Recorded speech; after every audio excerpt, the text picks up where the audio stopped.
இங்கே பாருங்கள், நிலக்கடலை தெரியுதுங்களா? நிலக்கடலை. இந்த நிலக்கடலைக்குள்ளே ஒரு கருத்து அடங்கியிருக்குது. என்னன்னு தெரியுங்களா? இந்த நிலக்கடலையில் உள்ள இங்கே பாருங்கள், இந்த மாதிரி முத்து பருப்பு இருந்தால் இந்த கடலைக்கு மதிப்பு.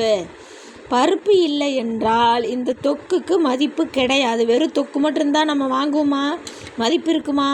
இருக்காது. அதுபோல தான் உறவுகளும். இந்த கடலையில் தொக்கு இல்லை, தொக்கு இருந்தால் மதிப்பில்லை. பணங்காசு இல்லை என்றால் உறவுகள் இல்லை. உங்கள்கிட்ட பணங்காசு இல்லைன்னா எந்த உறவுகளுமே உன்னை தேடாது, உன்னை கூட பேசாது, உன்னை நாடாது. இது 100க்கு 100 முற்றிலும் உண்மை நான் சொல்கிறது.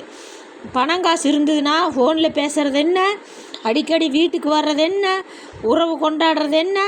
ஆனால் வெளியில் உள்பக்கம் நம்மளை பற்றி பொறாமை இருந்தாலும் உறவுகளுக்கு, ஆனால் பணங்காசு இருக்கிறதுனால உறவுகள் வரும். அண்ணன் தம்பியாக இருந்தாலும் சரி, அக்கா தங்கச்சியாக இருந்தாலும் சரி. அந்த ஒரு பாட்டு பாடினாங்க, பணம் என்னடா பணம் பணம் குணம் தானடா அப்படின்னு எம்ஜிஆர் பண்ணார். இப்போல்லாம் பணம் என்னடா பணம் இல்லை, பணம் தான் பெருசு. பணம் இல்லைனால் பிணத்துக்கு சமம்.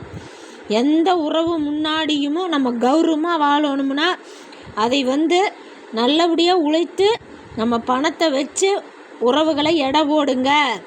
சொந்த பந்தமாக இருந்தாலும் விருந்தும் மருந்தும் 2 நாள், அவ்வளோதான். 2 நாளே அதிகம். காலையில் போகிறீங்க, விருந்து முடிய வர்றீங்க. அது இன்னொன்று மெயினாக சொந்த பந்தங்கள் நிறைய பேர் சுயநலவாதிகள். எப்படின்னு கேட்குறீங்களா?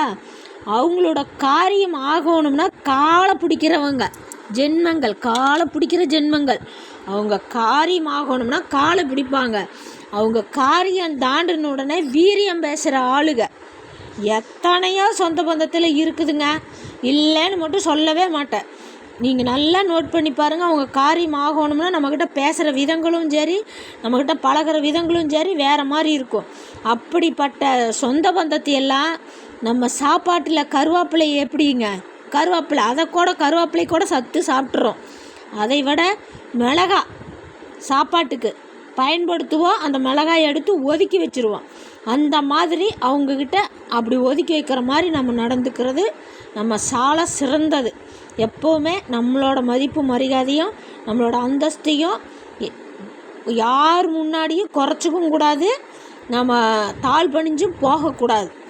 என் மனசில் பட்டதை நான் சொன்னேன். உண்மையாக இல்லையான்னு நீங்கள் இந்த வீடியோவுக்கு முழுசு கேட்டுட்டு கமெண்ட் பண்ணுங்கள், லைக்கு கொடுங்க.